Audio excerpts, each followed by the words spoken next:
Hi, I'm Jared Bentley, and you're watching the Johnson City Press Week in Review right here on jcpvideo.com.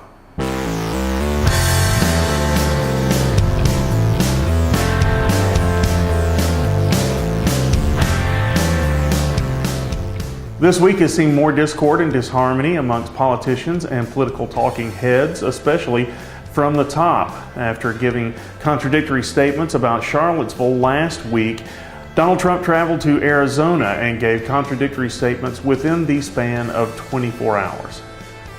First, Trump angrily renewed his fight with the press over its coverage of his comments about the race-fueled violence in Charlottesville, Virginia, and then followed it up with calls for healing and unity just a day later. Many in the press have been calling attention to our president's seeming lack of focus, and now there are those in government who are doing the same, most notably our very own Senator Bob Corker, who has questioned Trump's ability to lead in a time of crisis. While it's my job to read the news and give you the facts without giving you my opinion, you as a viewer or reader are not obligated to do the same. So if you would like to, we'd love to hear from you. Log in underneath this story and give us your opinion in the comments section. Let us know what you think about everyone else's opinion on the state of mind of our leader. In other political news, local groups are seeking an audience with State Rep Micah Van Huss regarding his statements on Facebook where he referred to the Confederate battle flag as a symbol of freedom. The group Women Matter of Northeast Tennessee implored Van Huss to use his public forum and elected position to speak out against acts of violence and to express his support for efforts in Washington County that promote unity. Van Huss's response to the group's invitation and criticisms was clear. He said he would not join the local women's rights group in any endeavor, partly due to the fact that the group is aligned with the Democratic Party and devote much of their work to reproductive rights. I will not stand with an organization that is for the murdering of babies, Van Huss said. If they don't like my comments, don't read my Facebook page. He also said he disagrees with the notion that the Civil War was over slavery, calling it a false narrative. When asked why so many people of color seem to have contempt for figures such as Robert E. Lee and the battle flag, which he fought under, he said, "I don't know that I'm experienced enough to answer that." Van Huss said the Civil War was a noble fight for states' rights. In his view, the flag of the Confederacy symbolizes freedom.